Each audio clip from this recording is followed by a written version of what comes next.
하나님도 우리가 복받기를 원하고 우리도 복받기를 원해요. 그러면 둘이 이게 통하는 게 있으니까 복을 받아야 돼요? 못 받아야 돼요? 받아야 돼요. 여기 한번 오늘 성경 말씀을 보세요.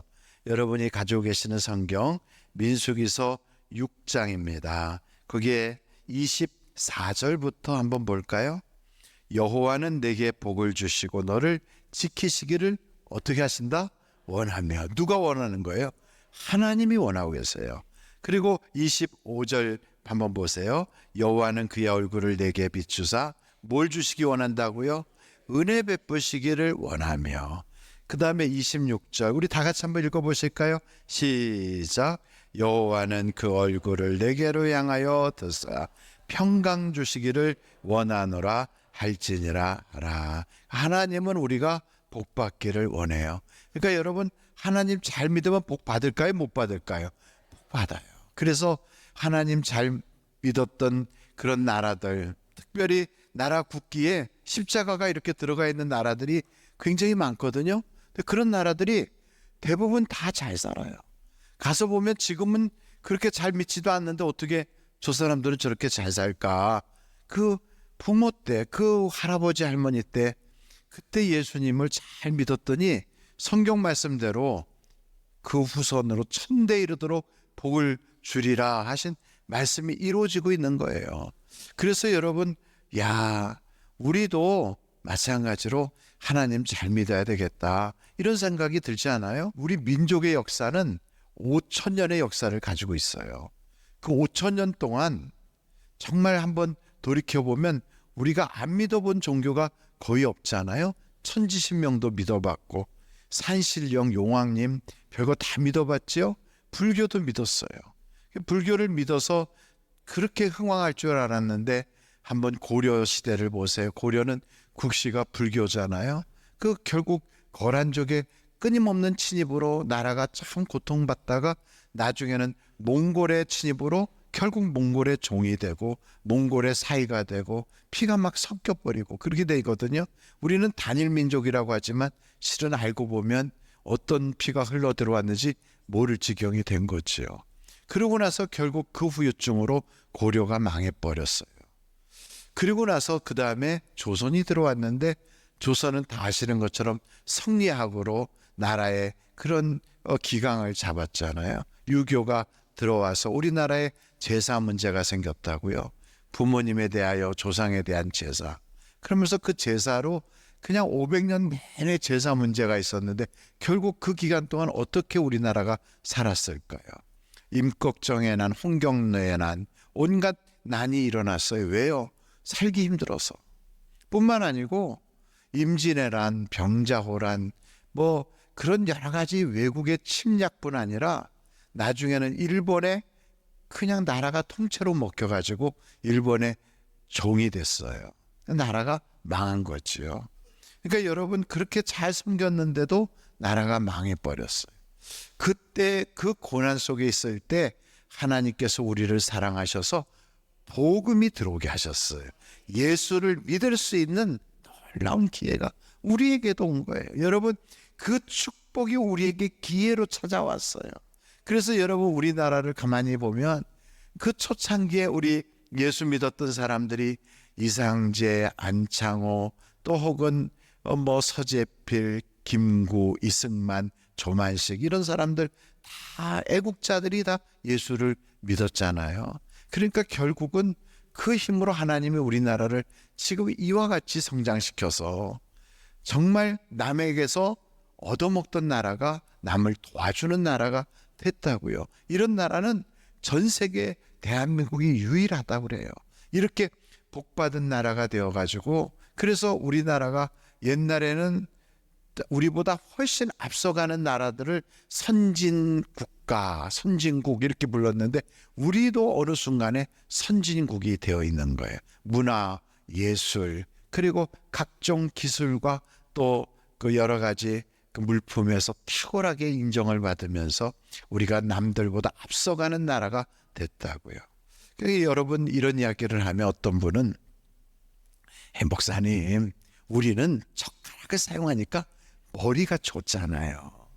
뿐만 아니고 우리는 교육열이 대단하잖아요. 그래서 교육을 잘 받아서, 그리고 우리는요 민족성이 부지런하거든요. 그래서 우리가 잘 사는 거지 꼭 뭐 예수 믿었다고 잘 사나요? 그렇게 말하고 싶은 분들도 혹 계시겠지만 북한하고 남한을 딱 놓고 보세요. 같은 민족, 같은 언어를 써요. 다 젓가락 사용하고 있어요. 그런데 그 나라는 왜 그렇게 못 살죠? 소말리아하고 비슷한 경제 규모. 밤중에 인공위성에서 딱 찍은 사진을 보면 휴전선 이북으로는 깜깜한 암흑색인데 그 이남으로는 밝은 보석과 같이 아름답게 빛나는 그런 빛의 나라가 됐잖아요. 여러분, 이런 것을 봐도 우리가 정말 우리 민족이 탁월해서라기보다는 하나님이 복 주셔서 잘 사는구나, 이런 마음을 우리가 갖게 되는 거지요. 근데 여러분, 이런 복은 그냥 오는 게 아니라 오늘 말씀을 보면 사람을 통하여 오는 거예요. 여러분, 한번 23절부터 보겠어요. 오늘 본문 말씀 민수기서 6장 23절 같이 한번 읽어보실까요? 시작. 아론과 그의 아들들에게 말하여 이르기를 너희는 이스라엘 자손을 위하여 이렇게 축복하여 이르되, 그 다음에 27절 한번 보세요. 다 같이 시작. 그들은 이같이 내 이름으로 이스라엘 자손에게 축복할지니 내가 그들에게 복을 주리라. 그러니까 사람의 입으로 축복하면 그 복이 임하게 되는 거예요. 그러니까 여러분, 하나님이 주시는 복은 하늘에서 뚝뚝 떨어지는 게 아니라 사람을 통하여 주세요. 그런데 그 사람이 나에게 가까운 사람들이거든요. 그들을 통하여 하나님이 복을 주시는데 그들과의 관계가 안 좋으면 하나님이 주시는 축복의 통로를 다 닫아놓는 것이 돼요. 근데 그들과의 관계가 좋아서 그들에게 사랑을 베풀고 그들과의 관계가 아주 형통하고 이러면 여러분, 하나님이 그들을 통해 우리에게 복을 주실 때 막힘없이 축복이 흘러가게 되는 거예요. 저는 여러분들이 그래서 인간관계에서 축복의 통로를 막아버리지 않기를 간절히 바랍니다.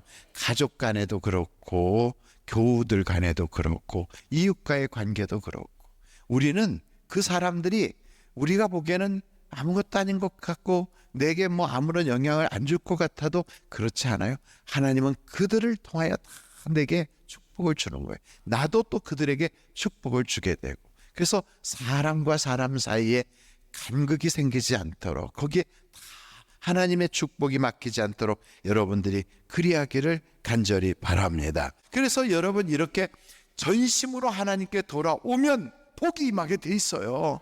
하나님도 나에게 복 주시고 싶어하고 나도 하나님께 복 받길 원하는데 왜 복이 임하지 않겠어요? 그런데 그 하나님과 우리 사이를 이렇게 갈라놓는 죄라는 게 있는 거예요. 죄. 여러분, 하나님께서 이런 위기에 누구를 세웠냐면 사무엘을 세웠잖아요. 그래서 그 사무엘로 하여금 이스라엘 사람들이 죄를 다 버리고 회개하고 돌아오게 했거든요. 그랬더니 복이 임하잖아요. 그 사무엘에게는 두 사람의 제자가 있어요. 그 한 사람은 사울이에요. 사울. 근데 사울은 죄를 졌는데, 여러분, 이 세상에 죄 없는 사람이 있을까요? 없을까요? 없어요. 다 죄가 있어요. 죄를 졌는데 그 죄를 회개할 때 건성으로 해요. 속으로 진짜 회개하는 게 아니라 체면 차리면서, 그러면서 사람들에게 어떻게 보이는가, 이것만 관심이 있는 거예요. 여러분, 성경 말씀 한 구절 같이 한번 볼까요? 사무엘상 15장 30절. 사무엘상 15장 30절이에요. 다 같이 한번 읽어보겠어요. 시작. 사울이 이르되 내가 범죄할을지라도 이제 청하옵나니 내 백성의 장로들 앞과 이스라엘 앞에서 나를 어떻게 하사? 높이사. 어우, 진짜 교만하지요? 나와 함께 돌아가서 내가 당신의 하나님 여호와께 경배하게 하소서 하더라. 보십시오. 회개한 게 아니에요. 겉으로는 내가 죄를 졌어, 미안해. 그렇지만 내 체면이 있지. 저렇게 많은 사람들이 보고 있잖아.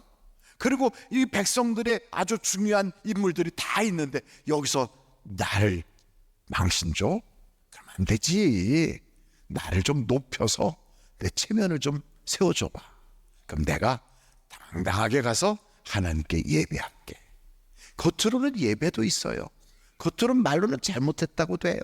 근데 진짜는 다 거짓이에요. 다 거짓이에요. 그래서 하나님은 사울을 내치시는 거예요.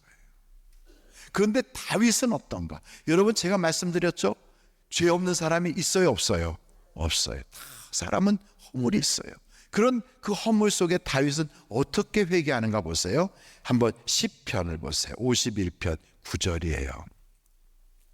시편 51편 9절부터 12절까지 볼 거예요. 주의 얼굴을 내 죄에서 돌이키시고 내 모든 죄악을 지워주소서. 하나님이여, 내 속에 정한 마음을 창조하시고 내 안에 정직한 영을 새롭게 하소서. 나를 주 앞에서 쫓아내지 마시며 주의 성령을 내게서 거두지 마소서. 주의 구원의 즐거움을 내게 회복시켜 주시고 자원하는 심령을 주사 나를 붙드소서.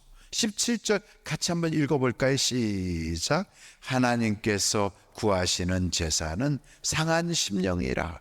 하나님이여, 상하고 통회하는 마음을 주께서 멸시하지 아니하시니이다. 이렇게 철저하게 회개하는 거예요. 그래서 다윗은요, 이 회개하는 거기에서 이런 고백을 해요. 여러분, 시편 한번 또 볼 텐데 32편이에요. 1절부터 보겠어요. 5절까지. 허물의 사함을 받고 자신의 죄가 가려진 자는 뭐가 있다? 복이 있다. 그러면서 2절에 보면 마음이 간사함이 없고 하나님께 정죄를 당하지 아니하는 자는 복이 있도다. 내가 입을 열지 아니할 때, 회개하지 않을 때는 종일 신음함으로 내 뼈가 쇠하였도다. 주의 손이 주야로 나를 꽉 눌러요. 회개하지 않을 때는 내 진액이 빠져서 여름 가뭄에 마름같이 되었나이다. 그러나 이제 내가 회개하는 거예요. 내가 이르기를 내 허물을 여호와께 자복하리라 하고 주께 내 죄를 아뢰고 내 죄악을 숨기지 아니하였더니 곧 주께서 내 죄악을 어떻게 하셨다? 사하셨나이다. 그래, 여러분, 교회 왜 오시는가요? 교회는 목욕탕 같은 곳이에요. 교회는. 그래서 오셔서 나의 때를 목욕탕에서 닦는 것처럼 나의 죄를 다 주님께 고백하고 회개하는 곳이에요. 그 죄를 다 씻고 가면 문제가 죄에서부터 시작되는데, 하나님 편에서는 이미 그 죄를 사하시려고 예수 그리스도가 십자가에서 물과 피를 쏟아주셨어요. 그럼 우리 편에서는 이제는 고백하기만 하면 죄가 딱 사해지면서 하나님과 우리 사이가 통하기 시작합니다. 막혔던 그게 마치 팍 뚫리는 것처럼. 그러면 하나님도 내가 복 받기를 원하고 나도 복 받기를 원하는데 그 복이 그냥 거기로부터 확 흘러 들어오는 거예요. 그래서 다윗은요, 이 회개의 맛을 본 사람이에요. 뭘 봤다고요? 회개의 맛. 그래서 이렇게 고백해요. 여러분, 시편 34편이에요. 4절 보겠어요. 내가 여호와께 간구하며 내게 뭐 하시고 응답하시고 내 모든 두려움에서 나를 건지셨도다. 6절이에요. 이 곤관자가 부르짖음에 여호와께서 들으시고 그 모든 환난에서 어떻게 하셨다? 구원하셨도다. 8절이에요. 너희는 여호와의 선하심을 어떻게 하라? 맛보알지어다. 그에게 피하는 자는 복이 있도다. 9절을 우리 다 같이 읽겠습니다. 시작. 너희 성도들아 여호와를 경외하라. 그를 경외하는 자에겐 부족함이 없도다. 그러니까 다윗은 이 맛을 본 거예요. 여호와의 선하심을. 하나님은 용서하시길 기뻐하신다. 고백해라. 날마다 고백해라. 날마다 우리의 죄를 딱 주님께 쏟아놓으면 주님은요, 너 또 졌어, 또 이래, 이렇게 하시는 게 아니라 그때마다 씻어주시라고요. 여러분, 목욕은 1년에 한 번 하는 게 아니에요. 옛날에는 그렇게 해서 1년에 한 번 했어요. 뭐 두고? 명절 앞두고 가서 그때 대잔치를 벌여. 그러면 여러분, 오랜만에 가면 때가 잘 닦여요, 안 닦여요? 안 해보셨구나. 안 닦여. 그럼 어떻게 해요? 탕 속에 들어가서 하고 불려요. 그리고 나와가지고 또 문질러 피부가 빨갛게 될 때 또 다시 불리고 몇 차례를 그렇게 잘 안 닦여요. 아주 때가 피부같이 붙어가지고 굳어버렸어. 우리가 회개를 안 하다가 회개를 하려면 회개가 잘 안 돼요. 그래서 그걸 자꾸 고백하다 보면 어느 순간인가 성령이 나를 꽉 휘어잡아서 나도 모르게 회개가 막 터져나올 때가 있어요. 그것을 뭐라고 표현하냐면 회개의 영이 임하셨다 그래요. 저는 여러분들 성령이 막 여러분을 확 휘어잡고 그렇게 기도의 깊은 지성소까지 들어갈 수 있기를 간절히 바라요. 그래야만 여호와의 선하심을 맛보게 되는 거예요. 하나님께서는 우리에게요 축복하는 자로 살라고 하셔요.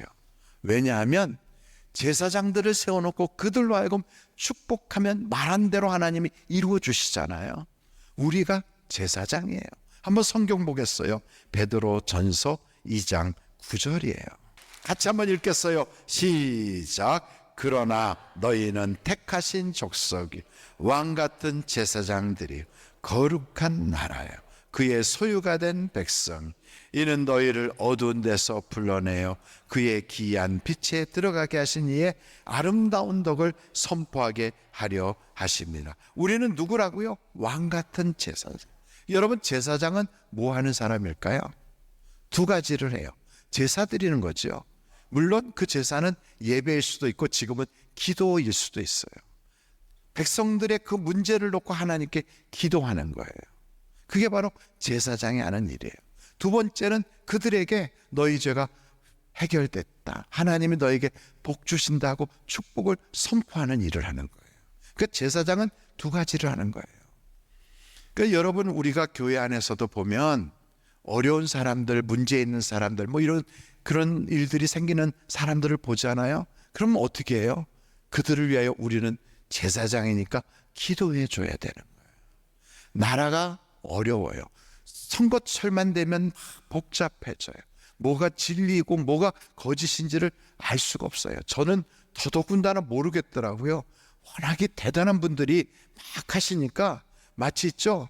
하는 것 같아가지고 그 앞에서 나도 고개가 해갖고 누가 옳고 누가 틀리는지 전혀 모르겠어요.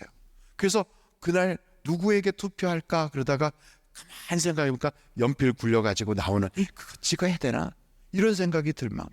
근데 여러분 이럴 때 사람들은 주로 뭐 해요? 아무개가 문제고 누구가 어떻고 어떤 정당이 문제고 누구가 문제고 막 이렇게 하잖아요. 근데 여러분 우리는 제사장이에요. 그것을 기도해야 되는 사람들이에요. 우리는 비판하고 비난하는 자가 아니라 기도해야 되는 그 책임을 가지고 있는 사람들이에요. 기도하는 여러분들이 되시기를 간절히 바랍니다. 기도해야 돼요. 교회를 위해서도. 여러분 교회 안에는 성령이 역사하시지만 그 성령님만 계신 게 아니고 마귀 사탄들이 우리를 집요하게 공격을 해요. 그 공격할 때 그거를 딱 막아내는 것처럼 마치 로마의 군인들이 방패를 딱 들고 일제히 앞으로 착착착 이렇게 걸어가면 그 방패가 앞에 쫙 막혀서 도저히 막아내지 못하는 아주 육중한 성벽이 밀려오는 것처럼 하는 것처럼 우리가 방패 기도를 해야 돼요. 마귀에게 아무개 집안에 있는 그 사탄 마귀가 우리 교회에 들어오지 못하게 막아주옵소서. 재화가 막아지게 하옵소서. 그 설화가 막아지게 하옵소서. 그 모든 화가 우리 교회에서 떠나가게 하옵소서. 전신갑주를 입고 방패를 탁 들고 방패 기도를 하는 거예요. 이게 바로 제사장들이 할 일이거든요. 그러니까 우리는 기도로 깨어 있어야 돼요. 여러분 은혜 받으라고 지금 중보기도실에서 성도들이 막 기도하고 있어요. 어떻게 마귀가 틈타지 못하고 은혜만 받게 해달라고. 이 시간에 여러분 저 지하에서 중보기도실에서 막 기도하고 있는 거 아십니까? 여러분의 기도 제목도 갖다 드리면 거기서 집중적으로 기도하신다고요. 우리는 기도하는 자야 되고 우리는 두 번째 축복하는 자가 돼야 돼요. 하나님이 우리의 육체를 그릇이라고 표현하거든요. 그래서 우리의 그릇은 좋은 것만 담아가는, 축복을 담아가고 은혜를 담아가고 하나님이 주시는 좋은 것을 담아가는 복된 그릇이 돼야 돼요.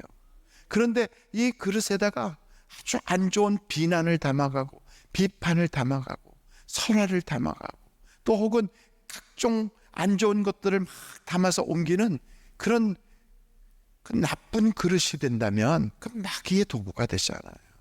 그래서 우리가 네 가지를 꼭 기억해야 돼. 첫째는 하나님이 우리에게 말하는 대로 되게 하는 권세를 주셨어요. 여러분 성경 말씀 민수기서 한번 보세요. 14장 28절이에요. 다 같이 읽겠습니다. 시작. 그들에게 이르기를 여호와의 말씀에 내 삶을 두고 맹세하노라. 너희 말이 내 귀에 들린 대로 내가 너희에게 행하리. 그래요. 우리의 입을 만드신 분이 우리의 말하는 걸 못 들으시겠어요? 우리의 눈을 만드신 분이 우리의 형편을 안 보시겠습니까? 우리의 귀를 만드신 분이 듣지 않으실까요? 다 보고 듣고 다 하세요. 그분이 우리가 말하는 걸 들리는 대로 우리에게 행하신대요. 그렇다면 우리는 어떻게 해야 돼요? 축복해야 되죠. 하나님의 은혜를 이야기할 수 있어야 되죠. 두 번째는 기도하는 대로 되는 역사가 있어요. 여러분 한번 성경 요한복음 14장 13절로 14절을 보겠어요. 같이 한번 읽겠습니다. 시작. 너희가 내 이름으로 무엇을 구하든지 내가 행하리니 이는 아버지로 하여금 아들로 말미암아 영광을 받으시게 하려 함이라. 14절 시작. 내 이름으로 무엇이든지 내게 구하면 내가 행하리. 기도하는 대로 되게 하세요. 여러분 성경 한 구절 또 보겠어요. 여러분 요한복음 15장 7절이에요. 다 같이 한번 읽겠어요. 시작. 너희가 내 안에 거하고 내 말이 너희 안에 거하면 무엇이든지 원하는 대로 구하라. 그리하면 이루리라. 기도하는 대로 돼요. 세 번째는요, 믿는 대로 되는 거예요. 믿는 대로. 첫째는 여러분 말하는 대로 돼요. 두 번째는 기도하는 대로 돼요.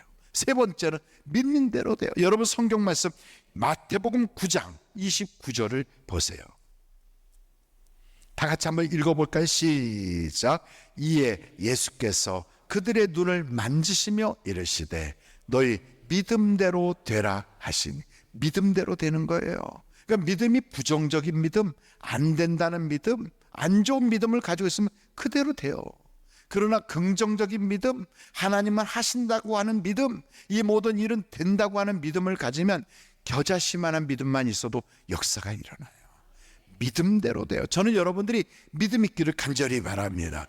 믿는 대로 하나님이 그 믿음을 보시고 역사하신다고요. 마지막 네 번째, 소원을 이루게 하시는다고요. 소원대로 돼요. 한번 여러분 성경 빌립보서 2장 13절이에요. 같이 읽겠습니다. 시작. 너희 안에서 행하시는 이는 누구시다? 하나님이시니 자기의 기쁘신 뜻을 위하여 너에게 뭘 주신다? 소원을 두고 행하게 하시나니. 그래요. 소원을 우리에게 주시는 거예요. 우리 속에 막 불타는 소원이.